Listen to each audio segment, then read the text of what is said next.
ಹೌದಾ? ನೋಡಪ್ಪ, ಹೌದೌದು, ಅವರೊಬ್ಬರೇ ದೊಡ್ಡತನ. ಇನ್ನು ರಾಜ್ಯದಲ್ಲಿ ರಾಷ್ಟ್ರದಲ್ಲಿ ಇರೋರೆಲ್ಲ ಸಣ್ಣವರೇ. ನನ್ನ ಲೆಕ್ಕದಲ್ಲಿ ಅವರೇ ಅಲ್ಟಿಮೇಟ್. ಅವ್ರ ಬಗ್ಗೆ ನಮ್ಗೆ ಅಪಾರವಾದಂಥ ಗೌರವ ಇದೆ. ಅದರಲ್ಲೂ ನಮ್ಮ ಜಿಲ್ಲೆಯ ಜನ ಭಾಳ ದೊಡ್ಡ ಪ್ರಮಾಣದ ಅಂತರದಿಂದ ಗೆಲ್ಲಿಸಿ ಅವ್ರನ್ನ ಲೋಕಸಭಾ ಸ್ಥಾನದಾಗ ಮಾಡಿದ್ದಾರೆ. ಅವರು ಇದೇ ಫಸ್ಟ್ ಟೈಮ್ ಲೋಕಸಭಾ ಸದಸ್ಯರಾಗಿಲ್ಲ. ಸೊ 1996 ಲೋಕಸಭಾ ಸದಸ್ಯರಾಗಿದ್ದಾರೆ. 2009ರಲ್ಲೂ ಲೋಕಸಭಾ ಸದಸ್ಯರಾಗಿದ್ದಾರೆ. 1996 ಆದಾಗ ಅವ್ರ ತಂದೆಯೇ ಪ್ರೈಮ್ ಮಿನಿಸ್ಟ್ರಾಗೂ ಇದ್ದರು. ಅದೇ ಟೈಮ್ನಲ್ಲಿ ಇವರು ಲೋಕಸಭಾ ಸದಸ್ಯರಾಗಿ ಕೆಲಸ ಮಾಡಿದ್ದಾರೆ. ಅವ್ರಿಗೆ ತುಂಬ ಅನುಭವ ಇದೆ ಅಂತ ಅಂದ್ಕೊಂಡಿದ್ದೀನಿ.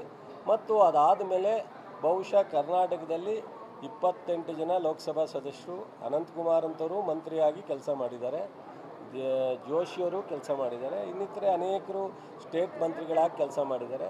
ಎಸ್.ಎಂ. ಕೃಷ್ಣವರು ಸಹ ಈ ಜಿಲ್ಲೆಯವರು ಸಂಸದರಾಗಿ ಮಂತ್ರಿಯಾಗಿ ಕೆಲಸ ಮಾಡಿದ್ದಾರೆ.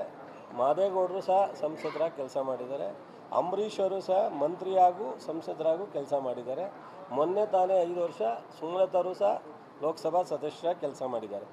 ಯಾರೂ ಇಲ್ಲದೆ ಇರೋದು, ಯಾರಿಗೂ ರಿಸ್ಟ್ರಿಕ್ಟ್ ಇಲ್ಲದೆ ಇರೋದು ಇವರೊಬ್ಬರಿಗೆ ಏನು ಕೊಡಲಿಕ್ಕೆ ಹೋಗಿಲ್ಲ.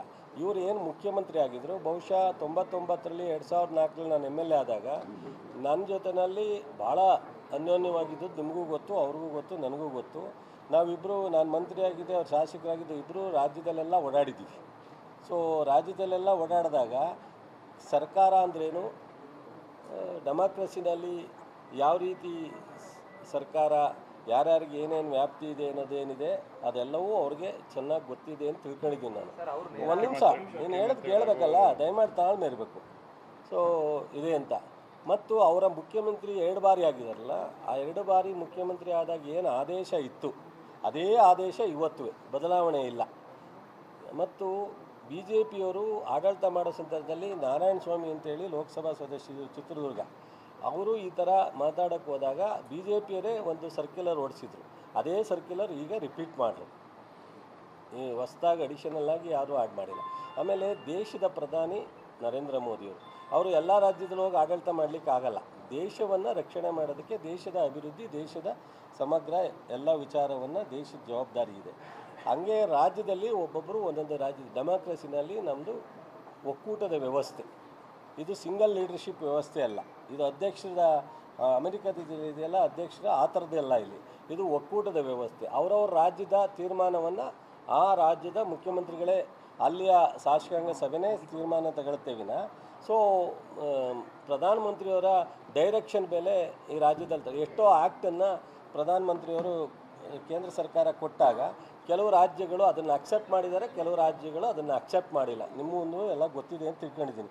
ಆ್ಯಕ್ಟ್ಗಳನ್ನೇ, ಡೈರೆಕ್ಷನ್ಗಳನ್ನೇ, ಸೊ ಕೇಂದ್ರ ಸರ್ಕಾರ ತೀರ್ಮಾನವನ್ನೇ ಇಂಡಿಪೆಂಡೆಂಟಾಗಿ ತೀರ್ಮಾನ ತಗೊಳ್ಳೋದಕ್ಕೆ ಅವಕಾಶ ಇದೆ ಅನ್ನೋದು ಪ್ರಜಾಪ್ರಭುತ್ವದಲ್ಲಿ ಇದ್ದ ಮೇಲೆ ಬಹುಶಃ ಈ ಥರ ಒಬ್ಬ ಲೋಕಸಭಾ ಸದಸ್ಯರು ನಮಗೆ ಗೆದ್ದಿರ್ತಕ್ಕಂಥದ್ದು, ಅವ್ರಿಗೇ ಪ್ರಧಾನಮಂತ್ರಿಯವರು ಒಳ್ಳೆಯ ಮಂತ್ರಿಗಳನ್ನ, ಅದು ಉಕ್ಕು ಮತ್ತು ಕೈಗಾರಿಕಾ, ಬೃಹತ್ ಕೈಗಾರಿಕಾ ಮಂತ್ರಿ ಕೊಟ್ಟಿರೋದು ಅತ್ಯಂತ ನಮಗೆಲ್ರಿಗೂ, ಮಂಡ್ಯ ಜಿಲ್ಲೆ ಪ್ರತಿಯೊಬ್ಬರಿಗೂ ಹ್ಯಾಪಿ. ನಾವು ಅಂದ್ಕೊಂಡಿದ್ದೀವಿ ಬೇಕಾದಷ್ಟು ಕೆಲಸ ಇದೆ ಅವ್ರು ಮಾಡೋಂಥದ್ದು. ಅವ್ರು ಮೋದಿಯವ್ರ ಹತ್ರ ತುಂಬ ಚೆನ್ನಾಗಿದ್ದಾರೆ. ಈ BJP ಎಷ್ಟು ಜನ ಇದ್ದಾರೆ ಅವರೆಲ್ಲರಿಗಿಂತ ಮೋದಿಯವ್ರ ಜೊತೆ ಇವ್ರ ಸಂಪರ್ಕ ಇದ್ದಾರೆ ತುಂಬ. ಇವ್ರು ಹೇಳಿದ ಬಹುಶಃ ಯಾವುದನ್ನು ರೆಫ್ಯೂಸ್ ಮಾಡೋವಂಥ ಪರಿಸ್ಥಿತಿಲಿ ನಾನು ಕಾಣಲ್ಲ. ಸೊ ಇವರು ಈ ಜನತಾ ದರ್ಶನ ಮಾಡಿದ್ರೆ ಬರೋ ಅರ್ಜಿನ ನಮ್ಮ ಶಾಸಕರು ಅವ್ರ ತಾಲೂಕಿನಲ್ಲಿ ಮಾಡ್ತಾರೆ, ಇವ್ರ ತಾಲೂಕಿನಲ್ಲಿ ಮಾಡ್ತಾರೆ, ನಾನು ಡಿಸ್ಟಿಕ್ನಲ್ಲಿ ಮಾಡ್ತೀನಿ, CM ಸ್ಟೇಟಲ್ಲಿ ಮಾಡ್ತಾರೆ, ಜಿಲ್ಲಾಡಳಿತ GC CO ಇಡೀ ಎಲ್ಲ ತಾಲೂಕಿನಲ್ಲೂ ಎಲ್ಲ ಹೋಬಳಿ ಮಟ್ಟದಲ್ಲೂ ಮಾಡ್ತಾರೆ. ಬರೋವಂಥ ಅರ್ಜಿಗಳು ಪೊಲೀಸ್ ಸ್ಟೇಷನ್ದು, ರೆವಿನ್ಯೂ ಇನ್ಸ್ಪೆಕ್ಟ್ರದ್ದು ಅಥವಾ ಯಾವುದೋ ಒಂದು ಡೆವಲಪ್ಮೆಂಟ್ ಬರ್ಬೋದು. ಇನ್ನಿದ್ದವೆಲ್ಲ 80% ನಿಮಗೂ ಗೊತ್ತು, ನಮಗೂ ಗೊತ್ತು, ವೈಯಕ್ತಿಕವಾದಂಥ ಸಮಸ್ಯೆಗಳ ಬಗ್ಗೆ ಬರುತ್ತೆ, ಅದನ್ನು ನೋಡ್ತಾರೆ. ಇವರಿಗೆ ಇಡೀ ದೇಶನ ಗಮನಿಸ್ಕೋಬೇಕು ಅಂತ ಮಂತ್ರಿ ಮಾಡಿರೋದು ಮೋದಿಯವರು. ಇಡೀ ದೇಶನ, ಭಾರತ ದೇಶ ದೊಡ್ಡ ಭೌಗೋಳಿಕವಾಗಿ ಭಾಳ ದೊಡ್ಡ ದೇಶ. ಸೊ ಅಷ್ಟು ಓಡಾಡಿ ಏನಾದರೂ ಬೃಹತ್ ಕೈಗಾರಿಕೆ ವಿಚಾರದಲ್ಲಿ ನೀವು ಒಳ್ಳೆಯ ತೀರ್ಮಾನವನ್ನು ತಗೋತೀರಾ, ಬುದ್ಧಿವಂತರು, 2 ಬಾರಿ ಮುಖ್ಯಮಂತ್ರಿ ಆಗಿದ್ದರು ಅಂತೇಳಿ ಬಸವರಾಜ ಬೊಮ್ಮಾಯಿ ಬಿಟ್ಟು, ಜಗದೀಶ್ ಶೆಟ್ಟರ್ ಬಿಟ್ಟು ಇವರನ್ನು ಮಾಡಿದ್ದಾರೆ ಅಂದರೆ ಇವ್ರ ಹತ್ರ ಭಾಳ, ಮಂಡ್ಯ ಜಿಲ್ಲೆ ಹೆಂಗೆ ಮತ ಹಾಕೋನಾಗ ಭಾಳ ಅಪೇಕ್ಷೆ ಇಟ್ಕೊಂಡು, ನಿರೀಕ್ಷೆ ಇಟ್ಕೊಂಡು ಮಾಡಿದ್ದಾರೋ, ಅದೇ ರೀತಿ ಮೋದಿಯವರು ಸಹ ತುಂಬ ನಿರೀಕ್ಷೆ ಇಟ್ಕೊಂಡೇ ಇವರನ್ನು ಮಂತ್ರಿ ಮಾಡಿದ್ದಾರೆ ಅಂತ ನಾನು ಅಂದ್ಕೊಂಡಿದ್ದೀನಿ.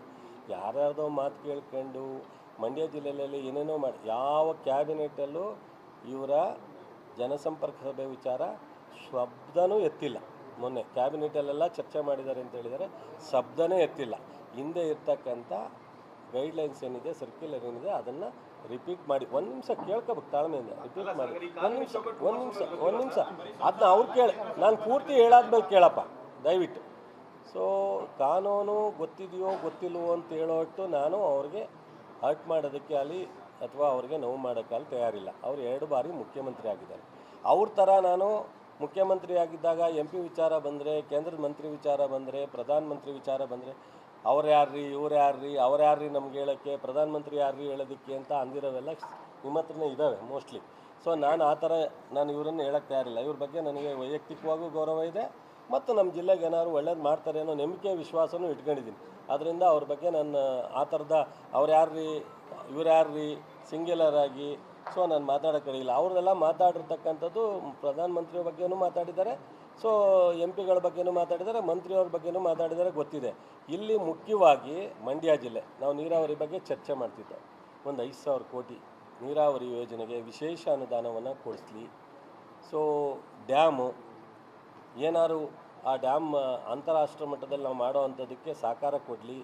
ನಮ್ಮ ರಂಗನಾಥ ಮತ್ತು ಮೇಲ್ಕೋಟೆ ಚಲುವರಾಯ ಸ್ವಾಮಿ ಇಡೀ ದೇಶಕ್ಕೆ ಭಾಳ ಪ್ರಖ್ಯಾತವಾದಂಥ ದೇವರು.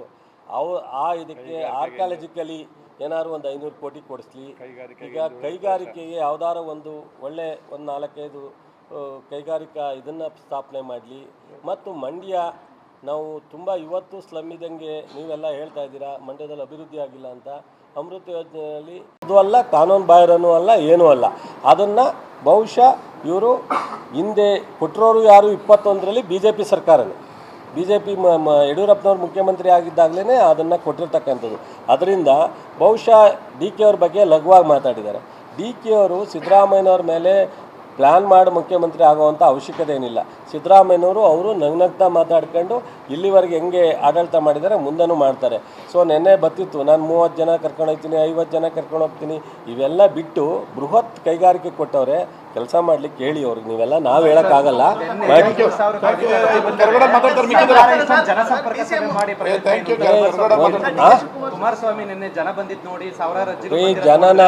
ಜನನ ಅವರು ಟ್ಯಾಕ್ಟ್ರಲ್ಲಿ ಕರ್ಕೊಂಬಂದ್ರು, ಬಸ್ಸಲ್ಲಿ ಕರ್ಕೊಂಬಂದ್ರು, ಇನ್ನೊಂದ್ರಲ್ಲಿ ಕರ್ಕೊಂಬಂದ್ರು, ಜನ ವಾಲಂಟಿಯರಾಗಿ ಬಂದರು. ನಾನು ಅದ್ರ ಬಗ್ಗೆ ಪ್ರಶ್ನೆ ಮಾಡೋಕ್ಕೆ ಹೋಗಲ್ಲ. ಜನ ಅವ್ರ ಮೇಲೆ ಪ್ರೀತಿ ಇಟ್ಟೇ ಬಂದವ್ರೆ ಅಂತ ಇಟ್ಕೊಳ್ಳಿ. ಅವ್ರ ಸಮಸ್ಯೆನ ಬಹುಶಃ ಅದು ಏನೇನು ಕೊಟ್ಟಿದ್ದಾರೆ ಬಹುಶಃ ಅವರಿಗೆ ಕೇಂದ್ರ ಸರ್ಕಾರದಲ್ಲಿ ಅಪಾಯಿಂಟ್ಮೆಂಟು ಇನ್ನೊಂದು ಕೊಟ್ಟಿದ್ರೆ ಅದು ನೋಡ್ತಾರೆ. ಈಗ ಅವರು ರಾಷ್ಟ್ರದ ಒಬ್ಬ ಮಂತ್ರಿ, ಇಡೀ ರಾಜ್ಯದಿಂದಲೂ ಬಂದಿರ್ಬೋದು. ಸೊ ಏನೇನು ಸಮಸ್ಯೆ ಬಂದಿದೆ ಅಂತ ನೋಡಿದಾಗ ಗೊತ್ತಾಗುತ್ತೆ ನನಗೂ ನಾವು ಅದ್ರ ಬಗ್ಗೆ ಚರ್ಚೆ ಮಾಡಿ. ನಮ್ಮ ಕೈಲಿ ಅವ್ರ ಮುಂದೆ ಸಾಧ್ಯನಾ? ನಾನು ಮಂತ್ರಿ ಆಗಿದ್ದೆ, ಆರೋಗ್ಯ ಮಂತ್ರಿ, ಅವ್ರು ಶಾಸಕರಾಗಿದ್ದರು, ನಾನು ನೋಡವ್ರೆ. ನಾನು ಮಂತ್ರಿ ಆಗಿದ್ದೆ, ಅವ್ರು ಮುಖ್ಯಮಂತ್ರಿ ಆಗಿದ್ರು, ಅದನ್ನು ನೋಡಿದ್ದೀನಿ. ಅವರಷ್ಟು ಬುದ್ಧಿವಂತರಲ್ಲಪ್ಪ. ಗೊತ್ತಿಲ್ಲ, ನಾನು ಹೇಳ್ದ ಅಲ್ಲಪ್ಪ, ಯಾವ್ಯಾವ ಥರದಲ್ಲಿ ಬಂದಿದ್ದಾರೋ ಗೊತ್ತಿಲ್ಲ. ಅವ್ರ ಮೇಲೆ ಪ್ರೀತಿ ಇಟ್ಟೇ ಬಂದವ್ರೆ ಅಂತಲೇ ನಾವು ಅನ್ಕೊಳ್ಳೋಣ. ಬಟ್ ಏನೇನು ಕೊಟ್ಟವ್ರೆ ಅಂತೇಳಿ ಅದು ಡೀಟೇಲ್ ನೋಡಿದ ಮೇಲೆ ಗೊತ್ತಾಗುತ್ತೆ. ಆಮೇಲೆ ನಿಮ್ಮ ಹತ್ರ ಇನ್ನೊಂದ್ಸಲ ಶೇರ್ ಮಾಡ್ಕೊತೀನಿ. ಬಟ್ ನಾವು ಅವರಷ್ಟು ಬುದ್ಧಿವಂತರಲ್ಲ, ಅವರಷ್ಟು ದೊಡ್ಡವರಲ್ಲ. CM ಆಗೋದು, DK ಶಿವಕುಮಾರ್ ಆಗೋದು, ಇವರು ಬಿಟ್ಟುಕೊಡೋದು ಅದು ನಮ್ಮ ಪಕ್ಷದ ತೀರ್ಮಾನ. ನಿನ್ಗೆ ಯಾಕೆ ಆ ಥರ?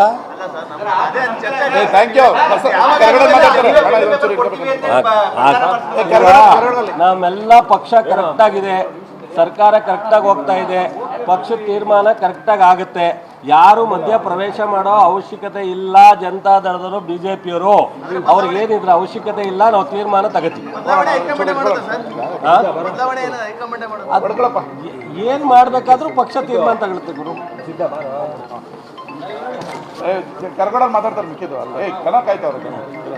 ಬರಪ್ಪ ಪ್ಲೀಸ್.